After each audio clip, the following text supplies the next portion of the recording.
Tuesday, August 30th at 10 o'clock. And Cheryl, you want to lead us in the pledge? What'd your eyes get big for?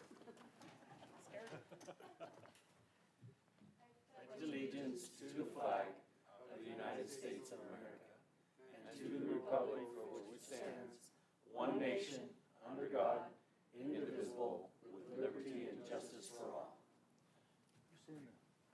Not today, huh? Okay.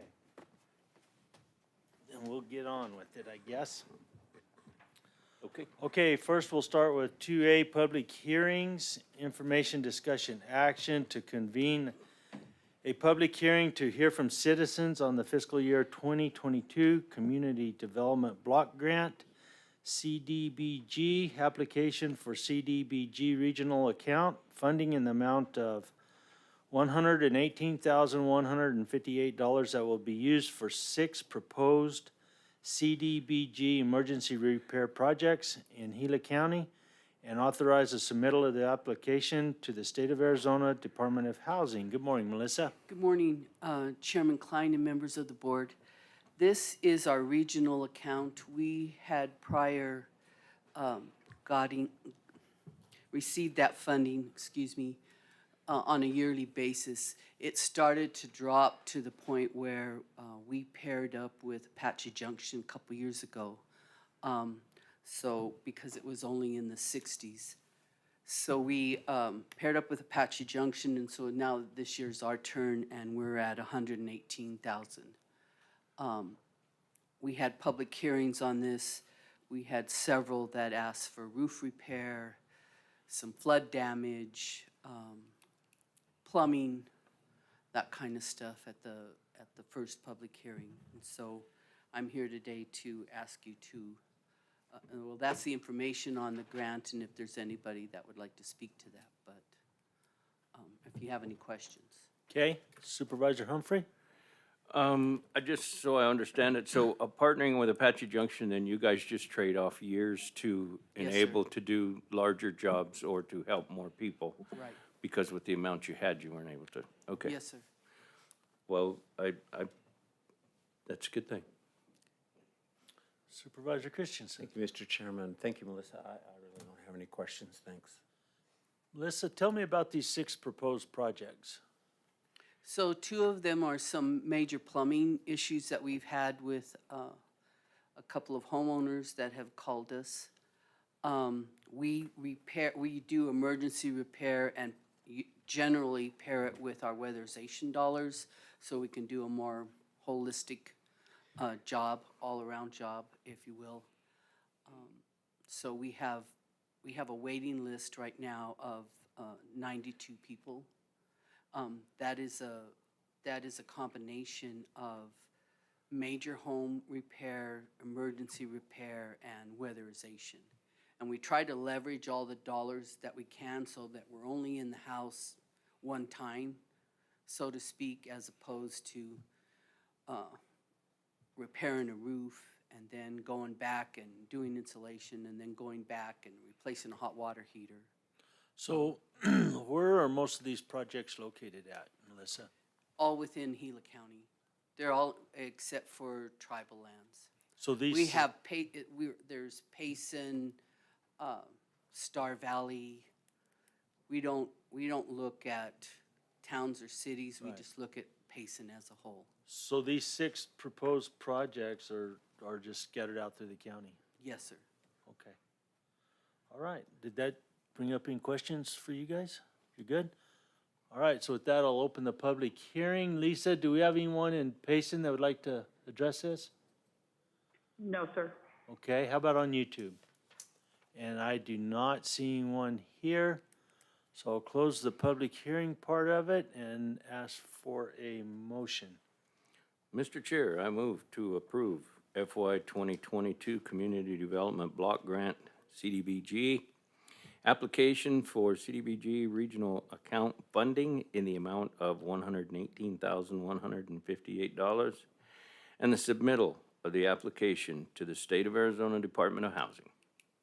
I will second that. Having a motion and a second, all in favor do so by saying aye. Aye. Aye. Aye, motion carries. Thank you, Melissa. Thank you very Appreciate much. it. Thank you. Okay, on to 3, regular agenda items. 3A, information discussion action to approve a grant application with the United States Forest Service to accept a congressional directed earmark award of $609,000 to be used for maintaining water storage systems for wildfire protection in Gila County, with the understanding that this funding comes with a 1-to-1 match of $609,000 for Gila County that can be in cash, in-kind activities, or a combination of both for the period of March 2022 through September 2025. Michael O'Driscoll. Good morning, Michael. Good morning, Chairman, members of the board. So a little bit of background information on this item is back in March, Gila County was awarded $609,000 through Senator Kelly's office for congressional earmarks to be used to upgrade our water suppression systems. We have 14 sites that the Public Works Department of Gila County maintains all the way from Gila up north. And when we received this funding, what was interesting is they actually sent this money to the U.S. Forest Service, which was a surprise. And the Forest Service put this into a bucket where it required a grant and an application for a grant to receive that money. But was also a surprise to us was the requirement of that grant was a 1-to-1 match. So $609,000 from Congress, $609,000 potential 1-to-1 match from Gila County, for a total of $1.2 million, which is a large amount. We also discovered that that 1-to-1 match can be broken down into cash or in-kind matching. And in-kind matching is just tracking the eligible employees in Gila County who are working on this project, tracking their time, and then calculating how much of their salary was to be used for that time, and then charge it against that 1-to-1 match of $609,000. So the item in front of you is to approve the grant application and to accept the award if that's your desire. And I can answer any questions for you. Thank you, Michael. Supervisor Humphrey. Okay. I guess first, do we have to spend the complete match of $609,000? No, we do not. It's So if we just do $100,000, then they'll match the $100,000? yes, but if it's $100,000 that we spend, we can only use $100,000 of the $609,000 from the Forest Service side of Correct. things. So yeah, And this water storage is for fire mitigation? correct. Okay. My feelings on this, if we're gonna store water, I think it's a good thing, but if we're gonna store water and maintain and haul water to fill these water storages, I brought up a long time ago, why don't we partner with Game and Fish or something? If we've got water scattered out all over the place, why don't we try to work with Game and Fish to also provide water for wildlife and things of that nature?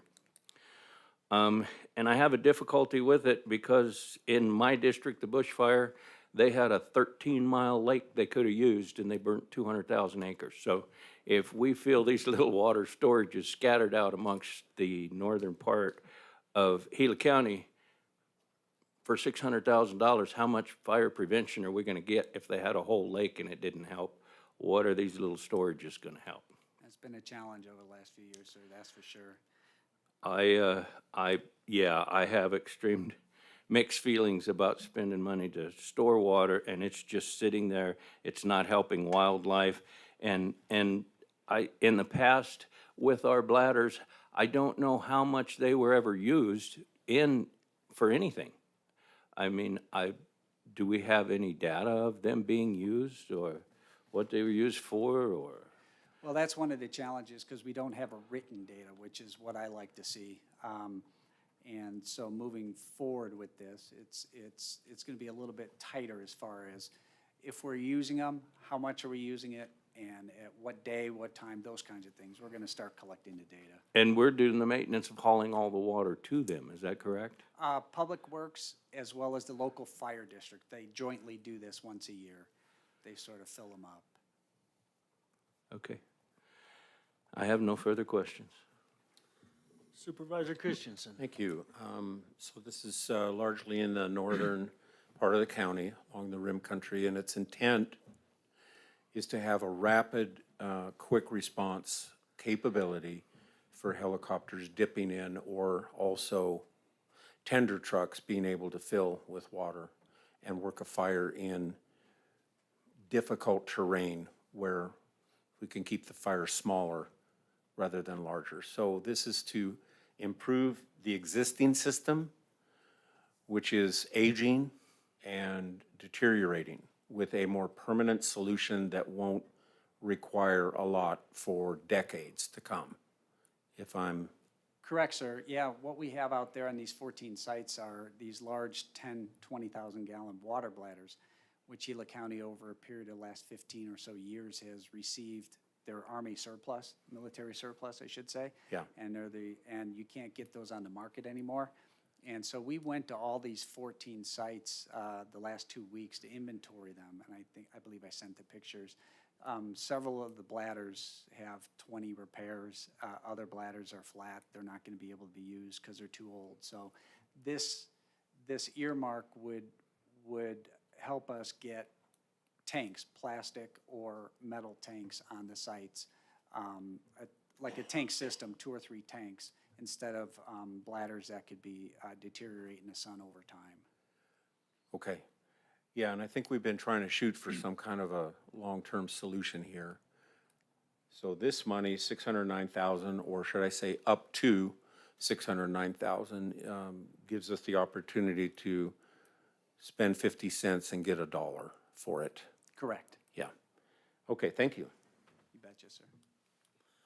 Michael, on these 14 sites, have they really been evaluated as far as the sites and the importance of the sites? I mean, strategically, like with the Forest Service and the county or something like that? Thank you, Mr. Chairman. So the first phase of this project was to do the inventory, take the pictures, make sure that the sites, the GPS coordinates are accurate, and that has been done. This project was moving so quickly that we came up with a temporary budget. It's probably not going to be the budget that we're going to submit finally to the U.S. Forest Service. And then that's the next step, is to sit down with Public Works, the local fire chiefs in the fire districts, and the Forest Service and Emergency Management, and sort of all have a meeting to figure out whether these particular 14 sites need to still exist, or whether we can remove 1 or 2 of those sites, you know, because maybe not all 14 sites are what we need at this point in time, because those sites Right. were dedicated over the last 20 years, so. So when Tommy Martin started this, they kind of did a shotgun approach on this and stuck them all out there, which by getting surplus tanks and things made it pretty easy. But over time, I would imagine that over the time now that they can be looked at and analyzed and decide which ones are really the key ones and kind of narrow that down. There's no reason to put a infrastructure out there that's not ever going to get used. And I would imagine some of those bladder tanks have never been used. That'd be my guess. The thing of it is with these tanks, and especially in the rim country, these tanks are only designed for initial attack. That's the first 24 hours of anything that happens. And so they're not there for the long haul on a project fire. So the way they're designed is so that those helicopters do have a place to get water, or the trucks. And in that rim country, believe it or not, you're really limited on water, especially for the helicopters. There's not a lot of resources there, so. And I think this money, if I'm not mistaken, Michael, isn't it good for like 3 years? It's good till September 2025. Okay, So we don't have to make any rash decisions, you know, we have the ability to sit down and really meet with all the partners and get your input, and your input on the locations of these 14 sites, and possibly consolidating or keeping them. So Yeah. that's the next step that we're gonna be doing. you know, I think it does need looked at as far as the number of sites and see, and there may be a site there that hasn't been identified yet that needs to be. But, you know, and you look at the $600,000, and that is a chunk of money, but that's about one house. Is about what that is. Maybe a house, 2 houses, maybe in some places, but really that's about where we're at. I like Tim's idea of being able to use them for other things since they're there anyway, because we fill them up, if I'm not mistaken, Public Works probably spends a week or two filling these up along with the fire departments. And then at the end of the year, they're drained and they're left there. So, you know, if there's other uses that can be used as well, that'd be great as well. So I look forward to seeing what other information comes out of all this and go from there. Thank you, Mr. Chair. And Supervisor Humphrey, I'll reach out to Game and Fish and see if this is anything that they're interested in partnering. I would, like I said, I would, if we're gonna have a bunch of water out in the middle of nowhere, I would like to see more use than fire prevention. Cause like I said, with the whole lake there, it didn't help much, so I don't know how these little boxes are gonna help. But anyway, and another question, do we have $600,000 earmarked for fire prevention in our budget? So I've discussed this with County Manager James Menlove and Finance Director Mary Springer, and over a period of 3 years, they're convinced that there is financing available, cash money available to meet the $609,000. Now, keep in mind, the $609,000 over 3 years, we're going to try and attempt $100,000 to $200,000 of in-kind matching as well. So over 3 years, the amount of cash is going to be from $600,000 down to anywhere from, you know, $420,000 to $500,000. And we don't have to spend that full amount if we find that we need less sites. Correct, absolutely. No further questions, Mr. Chair? You good? Thank you, Michael. I appreciate that. With that, I'd entertain a motion. Mr. Chairman, with regard to item 3A, I'll move to approve grant application with the United States Forest Service to accept a congressional district earmark award of $609,000 to be used for maintaining water storage. Okay. Mr. Chair, I'll second that. Having a motion and a second, all in favor, do so by saying aye. Aye. Aye. Any opposed? Aye. One opposed, two in favor. Motion carries. Thank you, Michael. Thank you. All right, on to B, 3B, information, discussion, action to award invitation for bids 052422 to Perkins Cinders Incorporated in the amount of $9.95 per ton. Steve? Thank you. Good morning, Mr. Chairman, board members. This item came before you on August 2nd, and it was tabled back before you now. The interesting thing with this is we had two bids, and they were exactly $9.95 a ton. So our procurement policy provides for cut the cards, flip the coin, something like that. We called the both companies into the finance office. A coin was flipped, and Perkins Cinders won the coin toss. So this is to award them to crush material at the 4 Mile pit for us to surface roads, local roads, mostly the 512 road. They intend to start probably first part of October. Happy to answer any questions. Thank you, Steve. Supervisor Humphrey? No questions. Supervisor Christensen? No, maybe just a comment, and I think we mentioned this before, that we should probably try and develop for future that if there is a bid where two competitors are the same price, that we would favor a local Gila County contractor. If they're both from Gila County, then a coin toss makes sense. If they're both not from Gila County, a coin toss makes sense. But we would want to support or favor, if possible legally, a local. So I think once someone's awarded a coin toss, there's no way we're going to reverse that, though. Thank you. So is that possible, Jessica, is to do that? Because I'm in agreement with Steve on this one, Supervisor Christensen. Right, Mr. Chair, Supervisor Christensen, in our procurement policy, it currently does not allow for that. There is the ability to look at other qualifications. Here in this RFP, we did not list other qualifications that would allow the procurement officer to consider in his decision.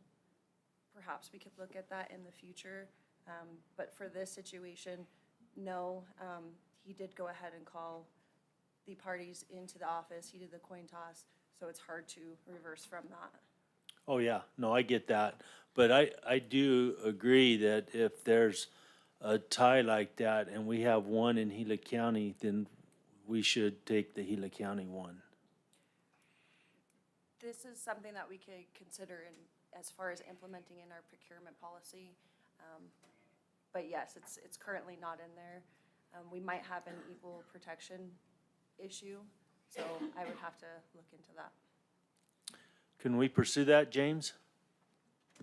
Yes, we will, because I think as when we tabled this in the first part, that if it's $9.95, there's excise taxes the county pays and stuff like that, that does give a financial advantage. So we could take a look at that, include it, and make allowances or considerations in our policy, and we will do.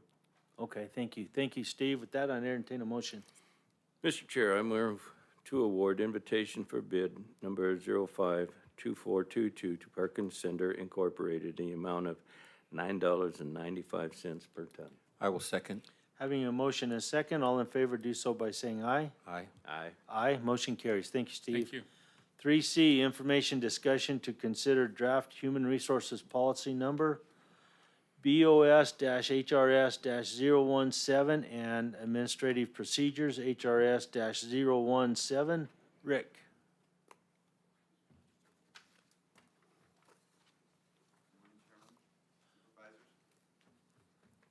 And County Manager. Hope everyone's doing well this morning. Have before you what's been in progress for a few months with the assistance of Finance Department and guidance from James and management team concerning vehicle use policy to comply with federal and state laws. So the purpose of the policy is to establish procedures for use of county-owned vehicles by employees for work and take-home commuting. This is just something for documentation and to comply with tax laws as well. And that's why the scope says this policy applies to all departments within Gila County, Superior Court, Justice Court, Probation, and Clerk of the Superior Court, elected officials, and employees. The policy excludes sworn law enforcement personnel and other employees assigned emergency response take-home vehicles who have primary responsibility to respond to emergencies which require immediate response to protect life or property and cannot use alternate forms of transportation to get to emergencies. So this is the purpose. It's just codifying what we're already doing and making it a policy. The procedures which follow and were provided to you on the agenda are outlining the manner in which we hope to make this apply across the county. So I'll go over those briefly. If you'd like, or if you don't want, we can stop there, but I'm happy to go over them in case you have any questions. So stop me if you'd prefer I not proceed. You guys good with him going on? Sure. Might as well review it, Rick. You bet. Let's do it. Thank you. Under the procedures, use of county-owned vehicles for take-home use must be authorized by the authorizing authority, which is described before: elected officials, presiding judge, county manager, deputy county manager, or assistant county manager with supervisory responsibility for the employee utilizing such vehicle. Final approval must be obtained from the county manager and/or finance director to ensure budgetary concerns are addressed. Employees are not to use such vehicles for personal purposes other than de minimis use. Obviously, stopping at Circle K or grocery store on the way home if it's not out of the way. So that would be the limitation there. Take-home vehicles assignment period should not be greater than 1 year. So we ask that those be reauthorized on a yearly basis. Occasional overnight use of county-owned vehicles is permitted with supervisory approval under limited circumstances. Specific business travel would be included, such as training, meetings, or conferences. And I'm sure others would apply as well. Then under county-owned vehicle administrative responsibility, the authorizing authority, which has been listed before, are responsible for implementation and employee compliance with this policy. Elected officials, the same appointing authority, shall notify the fleet director and finance director in writing each time an employee obtains such authorization or when such authorization is removed or revoked. The Fleet Services Director shall suspend fuel card and vehicle privileges if an employee has failed to comply with the county established policies governing vehicle usage, safety, preventative maintenance schedule, fuel card usage, accurate odometer reporting if required, and timely submission of any required forms, if any. Now, Finance has, and I'll get into this later, Finance has come up with a form for us which attributes $1.50 each way for IRS purposes, has some other reporting requirements so that we don't have to keep logs for usage. So we haven't done that. It's in here just in case that requirement ever arose through IRS or the county needed to do so.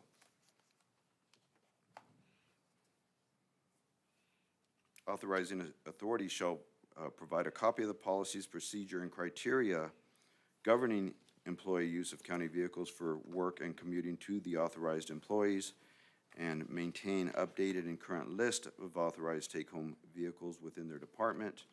Notify the fleet department in writing when an employee is permanently assigned a changed vehicle, a different vehicle. Departmental records shall include names of the, and time period and type of usage approved. And so logs again are required. They're not currently required, but if again, a change is made and it becomes necessary to report specific logged usage, then we'll provide some different forms.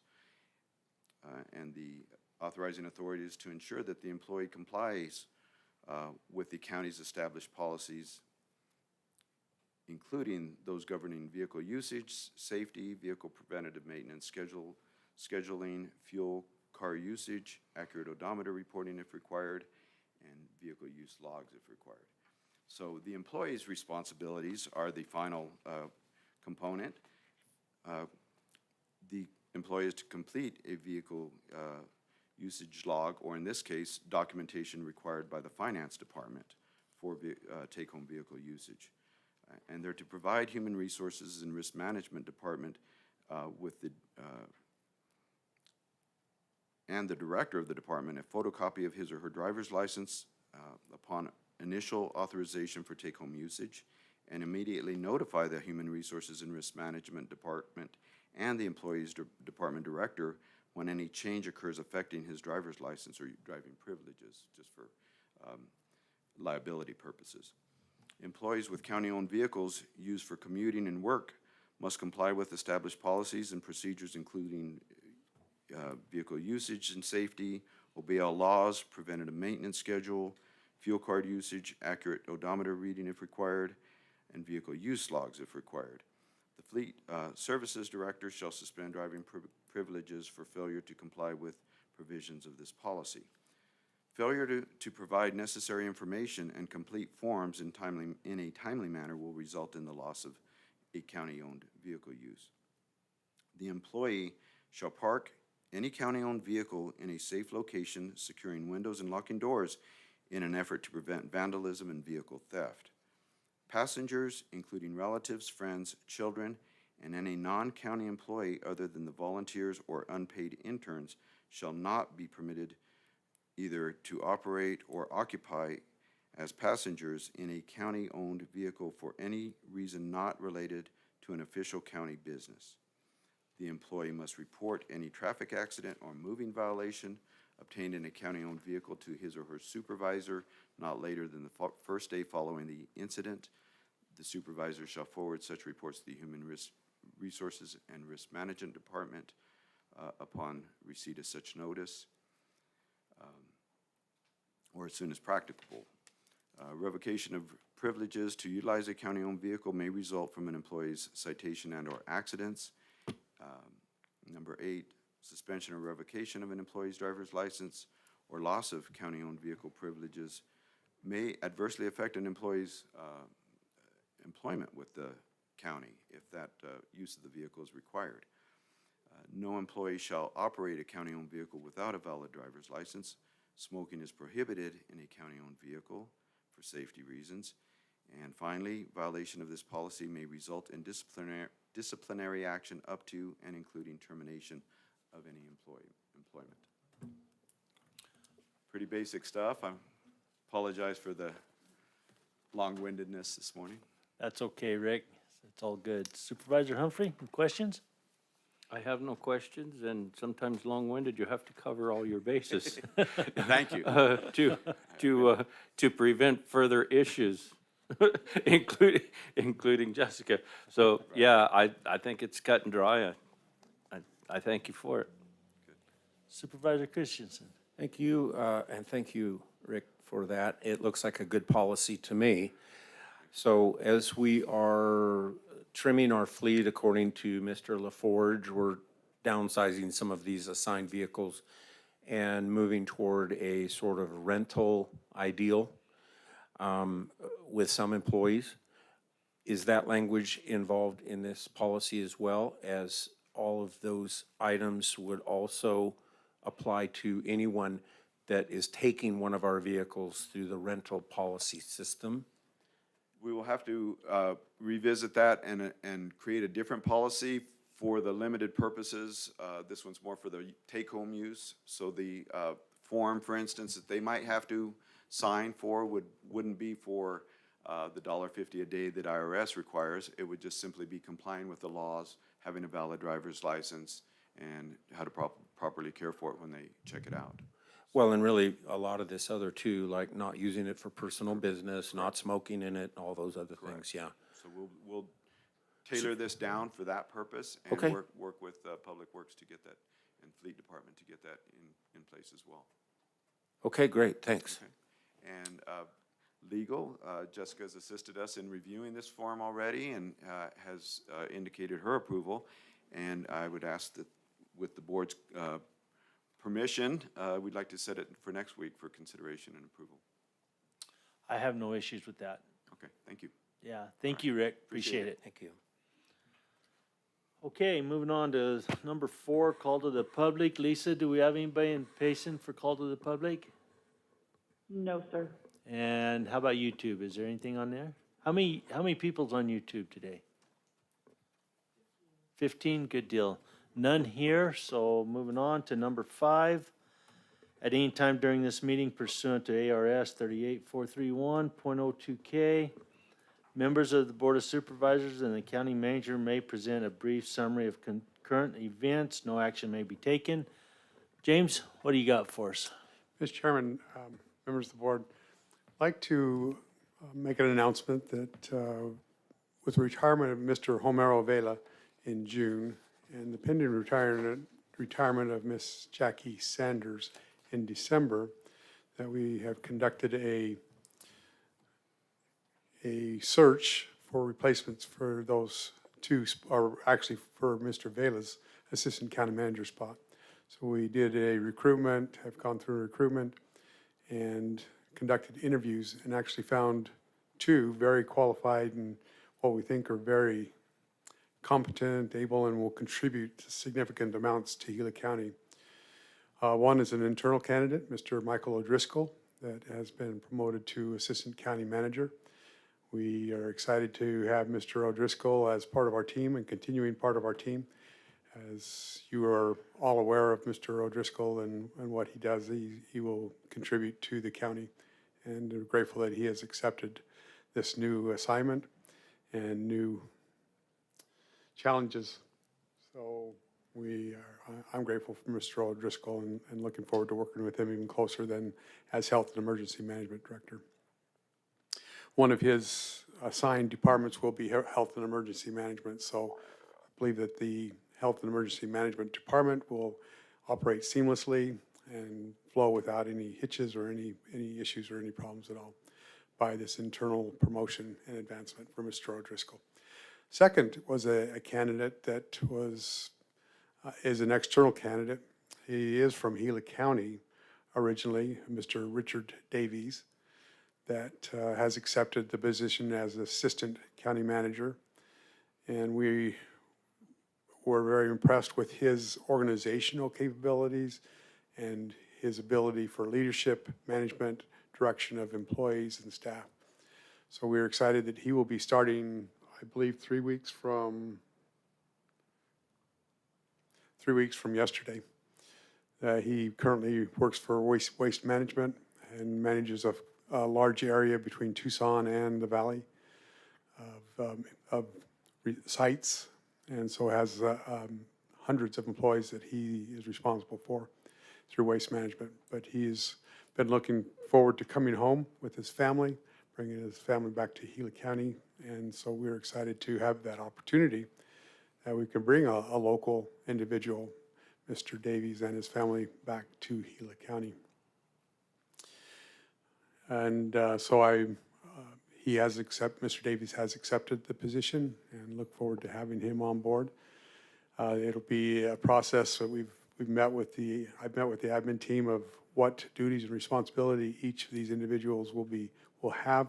It's going to be a work in motion for a little while here, that we have discussions as we look at strengths and abilities of each of these two individuals, of how we can best take advantage of those strengths that each individual has, and then be able to apply those strengths throughout the county.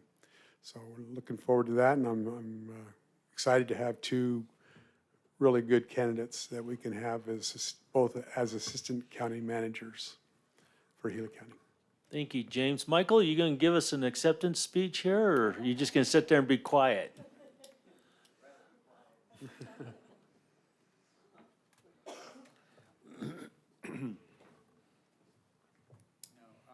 I just wanted to thank each and every one of you.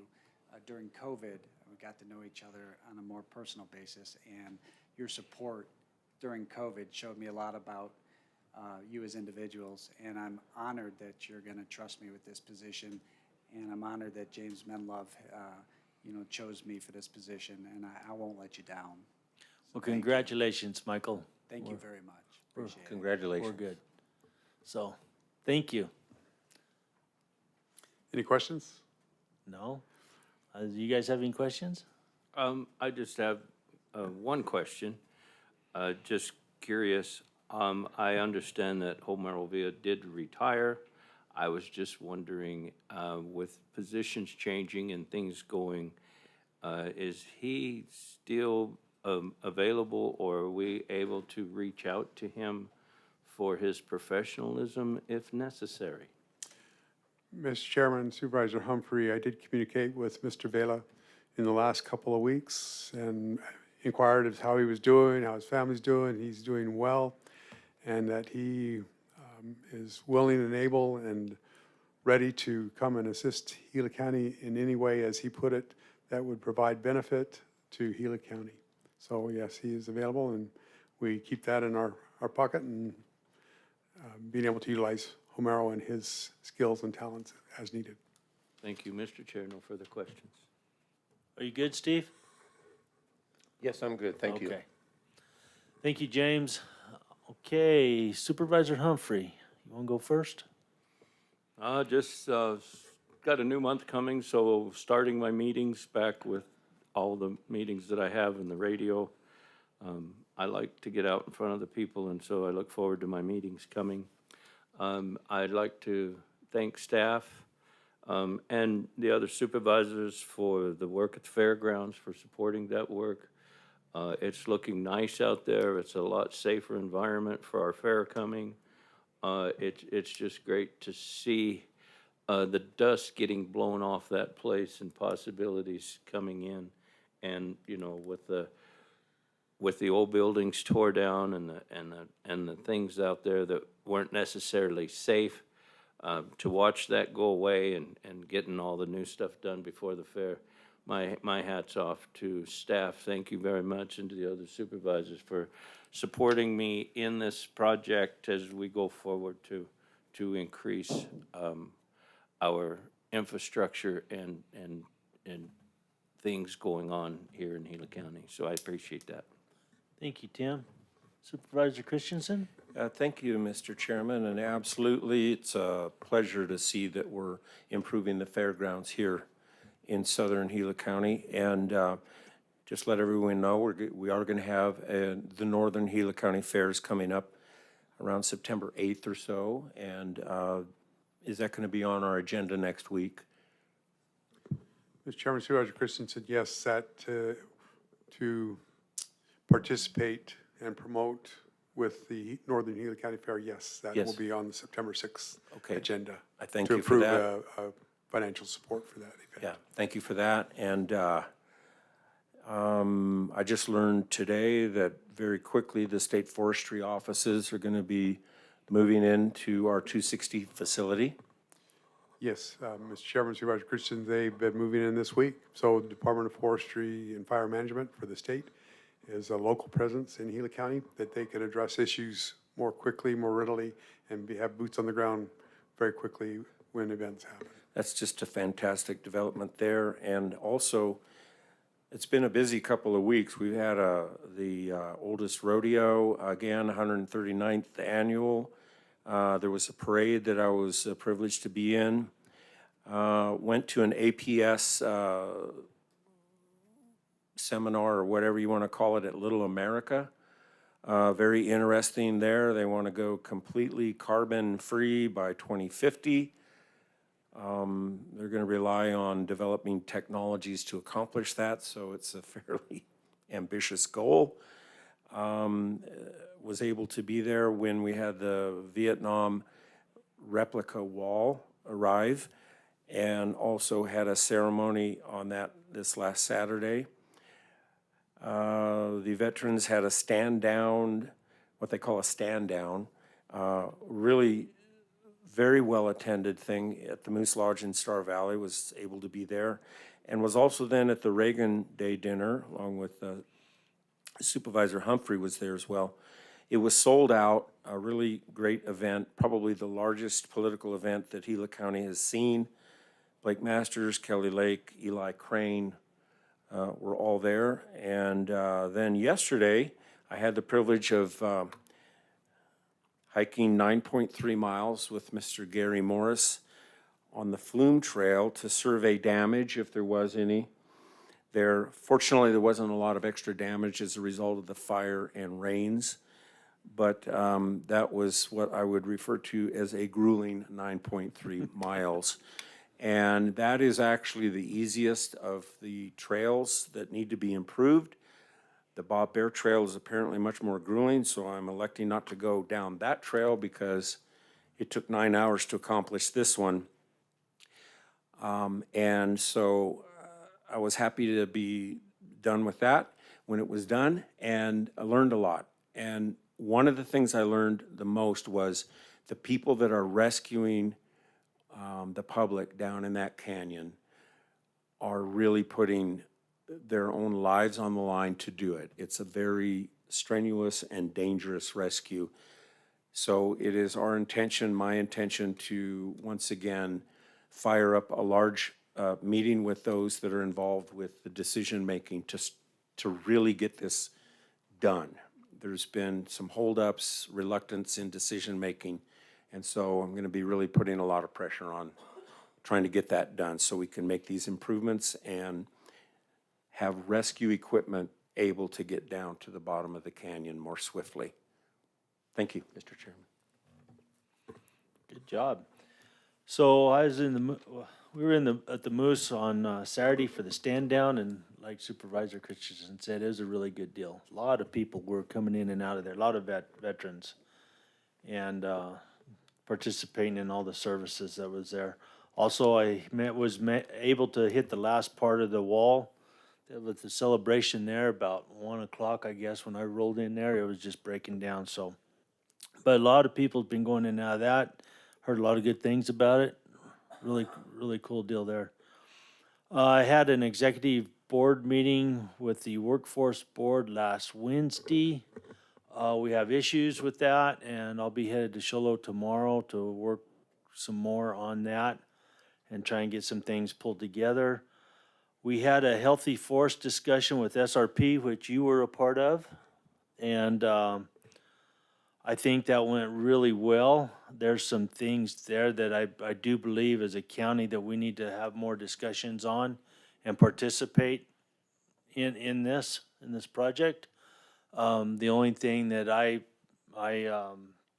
voiced an opinion on was their method of some of their projects and the fact that they're just wasting money. So, that's something I think as a county, if we're gonna participate, we need to take a hard look at that and put our money where it's gonna count and not spin our wheels like they've been doing. So that's there, and maybe sometime in the future we can discuss that as a board more, but. And then on August 25th, there was a State Route 88 meeting. Was you a part of that, Tim, or listen in on it? No. Okay, so here's some information. There was a clarification from ADOT that they will be repairing the road. There'd been some rumors going around that they weren't gonna repair it, but they are. One of the holdups been is they're going through engineering right now to make sure they get their engineering right so that what they do is gonna last and hold. There was talk about, they're just gonna bulldoze away through that and go on and use it. But the big plan is basically to get that engineering finalized and get in there and get it fixed. And as anything, it's more for safety standpoint and liabilities than whatever. So that's still in the process as far as that goes. And this coming Saturday, there's a work day at the Pleasant Valley Veterans Site, and we're going to be working on clearing some trails and brush and going through some buildings and preparing for another yard sale. So with that, I believe that's all I had. Is anybody have anything else? We're good? I'm good. It's not noon or 1 o'clock yet. You suppose there's something else we need to talk about, or? Well, with that, There's a whole lot we need to talk about, but it wasn't Not on the today, agenda. Yeah. So with that, thank you, everyone, and I'll adjourn the meeting. Thanks.